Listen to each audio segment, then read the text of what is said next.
Hello and welcome to another episode of the Tuesday Morning Podcast. I'm your host Meenal and welcome to the show. So thank you all for joining me again today this week.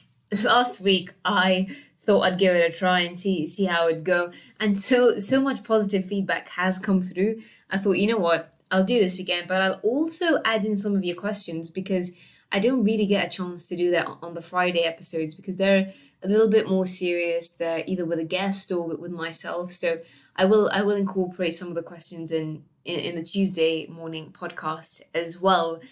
How has your week been? My week has been quite interesting because I've done something that I promised myself I would never do, but I fell into the trap. And that was that I watched, I do know the right term for it. I like to call it crap TV, but there must be a better term for it. It's like, it's those like TV shows where that you watch and it almost feels like your brain is rotting along every minute that you watch it. It's a bit it's a bit like you just sat there and you feel your brain shrink inside your head. That's what was happening, and it was the show on Netflix about the Bollywood wives. I think it's called The Fun Lives of Bollywood Wives or something like that. I mean, that's how much attention I gave it. I didn't even know what the title of the show is. But it was only at the end I realized that it was a Karan Johar production, and then it all made sense to me. Now, things like Keeping Up with the Kardashians and these kind of shows, I always tend to steer away from because I feel like when you watch these shows, you kind of become a different person after every episode. You kind of become much more judgy and you try to be one of them to some extent. And their setting in society is so different from ours. I mean, the reality is that they live in a completely different world to what we do. I mean, they are allowed to use their brain energy to bitch about their nails, whereas I mean, the common woman like us, I mean, or man who's listening into the show, doesn't really have time to do that because we've got real shit to deal with. We've got lives to deal with. I mean, we we don't have cooks, we don't have cleaners, so these are the things that take up a lot of our space during the day and take up a lot of mental space. But I watched the full season and I said to myself, I'll watch one episode and see how it goes. And I thought I'd watch it as a treat after what felt like a difficult week, because not only did I have Radhika with me most of the time, but it was one of those weeks where I did feel quite exhausted and quite tired. And I've mentioned this before that the winter for me is just one of those periods in the year that my energy level just completely dips. So I have to sort of scrummage through my body for energy and find ways to recharge my batteries because going out isn't an option as it used to be. So I think that at the end of every day or the end of every week, when I've achieved something, I feel much more proud of it than I would if the sun was out, because the winter time is really, really just a drag. But anyway, it was Friday and Radhika did go to sleep early and she was quite calm and settled. It wasn't one of those days where her teething got the best of her. So it was the first time I remember in a long time where I had a chance to sit down. So I went through Netflix and I saw this and I thought, you know what, this might be quite interesting. And the thing is, I've spoken about this so much before that when you go to India, the difference between rich and poor is much more obvious than it is in any other country. And this was another example and another reminder. And it made me so angry. I don't know why I watched it, but it was only when I realized it was a Karan Johar production that I thought, okay, now it all makes sense. And it's quite funny because a few years ago, when I started Desi Outsiders, one thing was that I wanted to replace Coffee with Karan. That's what I wanted to replace because everyone in India thought this was like the pinnacle of a talk show. Everyone in India sort of praised the show as the best talk show on TV, when really it was just gossip. And Karan Johar is just one of those guys who will start a conversation that doesn't need to be started. He will try and create gossip when there's no gossip to be created. And this is what this show is about. It's about these four women who live these luxurious lives.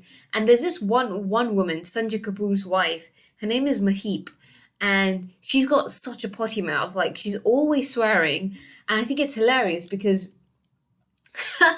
she swears at anything and everything, even her best friends, even those three other women, and she loves drama. So there's these four women, and this woman Maheep, right? She gets upset when there is no drama. So there was one point where two of these wives had an argument, and Maheep had an interview and said, "I was quite disappointed that things didn't flare up." She wanted things to be more flammable. I mean, what kind of life do you live where you go to bed hoping that the next day your friends would argue, or you go to bed hoping that your next coffee with your friends would end up in a fight? I mean, yeah, that says it all. That really just says it all about this show. But there is one character, well, there are two characters who I might as well talk about all the characters because they're only just four, to be honest. So I've spoken about Maheep, and then there's another one called Seema, and she is hilarious. She's such a goofball, and she's so funny. And she kind of reminds me of Maya Rudolph in the sense that she doesn't wear her emotions on her sleeve, so she just really blasé about everything, and she just tries to sort of get on with life and just enjoy every moment. But the best one for me is Bhavna, and she's Chunky Pandey's wife. So she is just too old to be in this show. I'm sorry.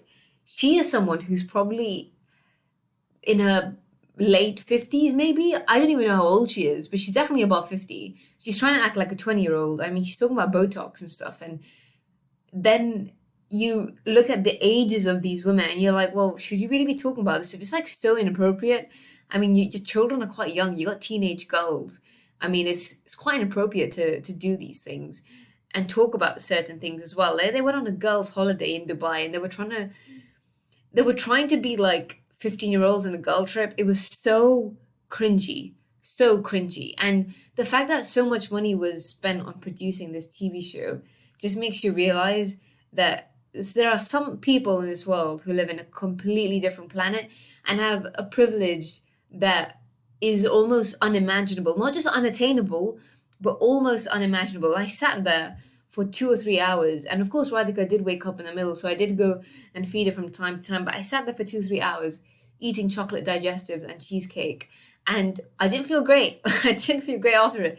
I woke up on Saturday morning and I said to Nishan, I need to go for a run, and that's what I did. I felt like not only did I have to burn off the chocolate digestives and cheesecake, but I felt like I had to clear my head after watching a full night of Bollywood Wives. And it's the only time in my life where I've watched crap TV. I never watched this kind of stuff, but I just thought it'd be interesting to see how they sort of molded the Kardashians into India and try to create into a Bollywood style sort of thing. And the worst part of this is, right, the worst part of all this is that, I mean, I managed to sort of ignore it and put it to one side, but I know that there are women in India right now who've probably watched it and said, I want to have a life like that. And I know that they're going to start trying to act in that way and behave in that way, which is really sad because this is the influence that Bollywood has, and this is the influence people like Karan Johar have on the public in India. And it makes me really angry, but I fell prey to it as well. So if you want to I mean, I wouldn't recommend it, but it's okay to watch. I mean, if you just want to have a bit of a sort of check into what kind of reality TV is like in India, that could be worth watching. But I know that these women did this show, and then they probably got paid lots of money to do it, and they were probably told to act in a certain way and behave in a certain way. And I know that they went to all these really fancy restaurants, and I'm sure they probably walked out and there were beggars asking for money. And this is the thing about India, right? Is that you can go to the most fanciest of places, and then 10 meters down the road, someone's going to be begging you for money. 10 meters down the road, you're going to find someone who doesn't even have money to have clean water or buy clothes that actually keep them warm in the wintertime. So these are all the things that were going through my head. And I know it just defeats the whole purpose because you're supposed to enjoy binge watching stuff, but my brain works that way. I start to find other things that probably have no meaning to it. But another TV show that I enjoyed watching was called The Final Table. Now, I stumbled across The Final Table because I finished The Chef's Table, and that's where I found out about Asma Khan. And Asma Khan is one of my favorite people when it comes to the culinary world, because her story is one which resonates not just with me but also my own mother as well. And I started watching all the other episodes in that season, and I didn't realize they had a collection of chef tables and different volumes. And the last one I watched was, I think, just purely full of French chefs, and just the production of this sort of TV show is incredible, because we watch things like MasterChef and all these cooking competitions, but this is nothing like it. I mean, just the videography, the production, the editing involved just looks like so high end, and it looks like it's something that probably costs a lot of money. But I finished Chef's Table and I thought, well, what can I watch next? And the final table looked really good. So I picked a random episode, and I didn't actually realize it was a competition. So the first episode I picked was, they had asked all the chefs to cook an Indian dish, and they were asked to cook butter chicken but without the chicken. So it had to be a vegetarian substitute. Now, if I was given that option, I probably would have used something like paneer or aubergine, or I don't know. I was just like trying to figure out what I would use, but these chefs were coming up with some crazy ideas. And it wasn't just the dishes that they were producing, it's the way they were plating it as well. Like, when your parents give you, or your mom gives you dal makhani, or anybody gives you an Indian dish, it's just basically curry rice and a piece of naan bread. I mean, the way they plated this, I never thought Indian food could be plated in this way. And the judges change obviously every episode. So throughout the competition, they have to cook from a certain cuisine from a certain country, and then they bring in a famous person from that country to judge alongside a chef as well, to judge their food. And Hassan Minaj was judging this one, so it was quite funny to watch as well. And then from there, obviously, I started watching every single episode, and then I watched it all over again as well, because that's what happens when I become addicted to these cooking shows, because I love cooking myself as well. And I have been putting a few things up on Instagram, a few recipes and things that I've learned from my own mother. But Chef's Table and The Final Table are just incredible shows, especially if you're someone who enjoys watching high-end documentaries and filming and editing in that sort of way. It's such a beautiful watch as well. So that's what I've been watching on Netflix over the last week, and I'm only talking about it because I've spent a lot of time on Netflix. I'm not gonna lie, because I feel like there's no other way to unwind. I've tried going for walks, I've tried to speak to family, but with the weather and speaking to family for the last 7 months, pretty much about the same thing, it does get kind of boring, because I mean, how much can I talk about lockdown? And there is a lot to talk about, Radhika, but I think you do hit a point where you just sort of need something else to entertain yourself with the time that you have in your hands, especially during lockdown. So Netflix was something I escaped into, and I got lost into as well. So if you are trying to figure out what to watch, Bollywood Wives and Final Table and Chef's Table as well are two or three shows I'd recommend. But anyway, going back to the podcast, I wanted to go through some of your questions. And a lot of people have sent in some DMs on Instagram. A lot of people have emailed me as well. So I'll try to go through as much as I can. But the first one was from Ayush in Bangalore. Hi Ayush, thank you for dropping a message, and thank you for listening to the podcast as well. He said that, so Ayush says, hi Meenal, thank you for sharing your episodes every Friday. My personal favorite was the one with Juggy, where he talks about his mental health and his fitness journey.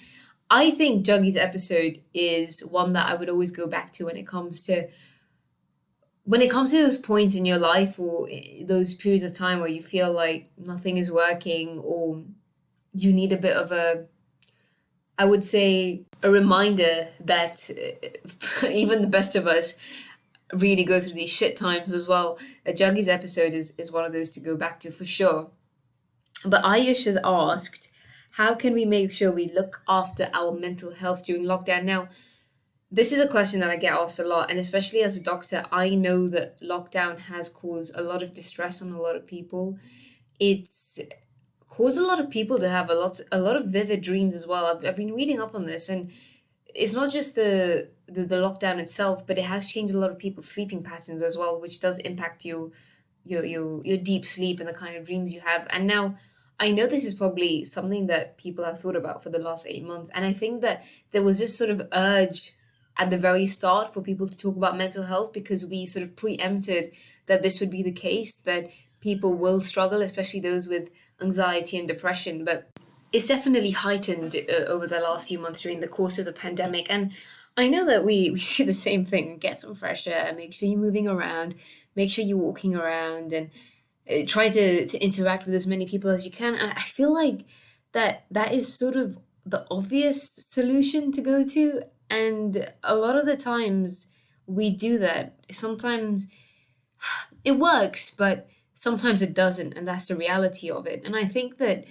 you have to sort of understand where this anxiety and depression comes from first, because if it's a case of you missing your parents or missing your friends, and it is as simple as just giving them a call, but I think a lot of the time it isn't as simple as that. And I think these are the answers we're all looking for. We're not looking for the obvious answers because we all know that. We all know we need to exercise, we all know we need to go out.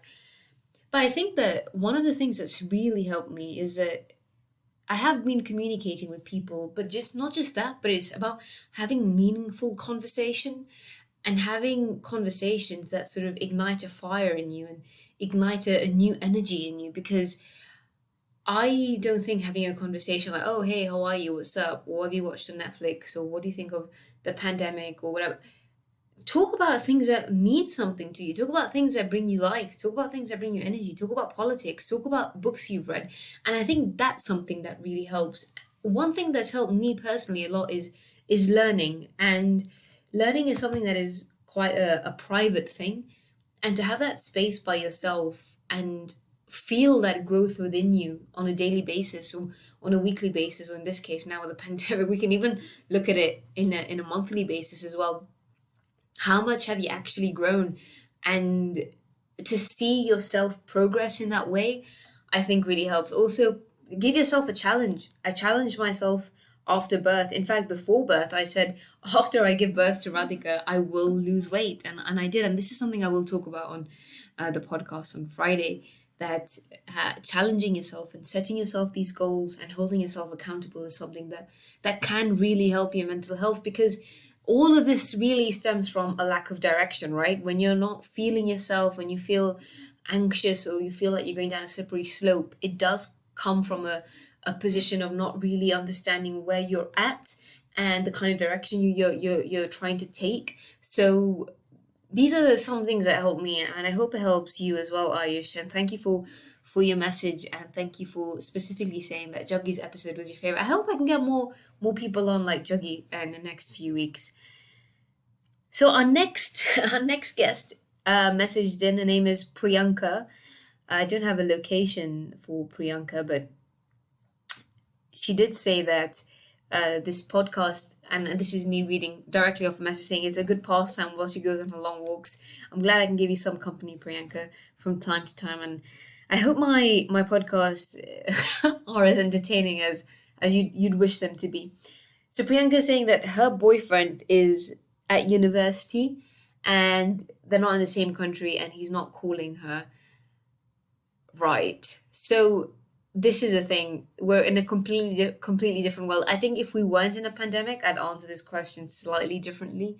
But because we are in a pandemic, I think that we probably get a bit more touchy, a bit more anxious than usual. So if there is a time difference, I think that's something you have to keep in mind and respect, because Nishant and I were long distance as well, but for 4 years, remember, but he was an hour behind me. And I think even just 1 hour makes a difference, because I'd go to bed before him, or he would be still finishing off work while I'd be having dinner. So our timings were different. So I don't want to assume anything because I don't really know where you are or where your boyfriend is, but I think it's really important to respect that time difference. And boys are not the kind of people who call. Boys don't pick up the phone and call their moms. Boys don't pick up their phone and call their girlfriends. They're very private and they're either probably just watching sports or playing video games, and they forget that people want to talk to them and their loved ones want to reach out. And I think it's very normal. So don't take it to heart, because it's something that we don't want to normalize as girls and as women. We don't want to accept that, and I think we need to, because this is just the human nature of boys. I think it's an innate nature as well. And unless they unless you force them, then they won't really do it. And if you force them, I don't know how much you'll gain out of it. If you force and say, I want to make sure you call me at this time every day, I want to make sure I speak to you every day, I don't think you'll gain much out of it, because it won't really add much to your relationship. And I think that as women as well, we need to learn how to let go, because once we let go, I think you'll become a lot happier. I think you'll understand that he's living his life, you're living your life, and you have to learn how to sort of be independent from each other and not depend on each other all the time for company. I think that's when it can become very, very dangerous, especially during a pandemic. So what I would say is, Priyanka, is that speak to him about it, tell him that it bothers you, and if he responds to it, great. If he doesn't, you have to understand why he isn't responding. Maybe he just wants his space. And as long as you learn to let go and he learns to sort of step up a bit and you find that nice balance, then that should work. But don't take it to heart, because all boys are like that. Nishant is like that. My brother's like that. And it's a very, very normal thing. So I hope that helps, Priyanka. And if it doesn't, you can always message me again because I'm going to be doing this podcast every week.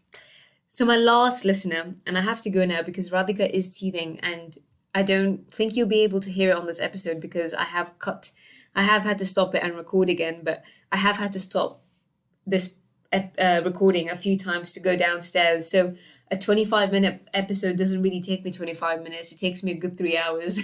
But this is the life. This is what happens when you're a new mom and you're dealing with a baby by yourself and there's no one around to help because of the pandemic. So Aria from London has asked me, what can she do to help her parents during lockdown and improve her relationship with her parents? That's a really good question, because either you spend more time with your parents now because you're working from home and you live at home with your parents, or you have more time to interact with them. Now, one thing that I realized over the last few months is that the sense of loneliness has amplified quite significantly for a lot of people, especially our parents. My parents in particular have had both children leave home for many, many years now. They've been living alone for a long time. And the fact that they can't come and visit us doesn't help. And once you acknowledge that, I think you can start taking the steps in the right direction. Now, my mum calls me all the time, every day, and I always answer when I can. Obviously, there are times where I can't, but before, when I was at uni, at medical school, I wouldn't answer and say, like, oh, I can't bother to talk to them. And I was still quite young, so I didn't really understand the emotional implications of doing that to my parents. But what I would say is, one thing that's helped me personally a lot is I've spoken to my mom a lot about her past. I've asked her questions about her relationship with her mother and her relationship with her grandmother as well, because now we have Radhika, so we have more conversations about our family and our lineage. But there's so much you can talk about with your parents. And I think fathers from time to time can be quite withdrawn emotionally.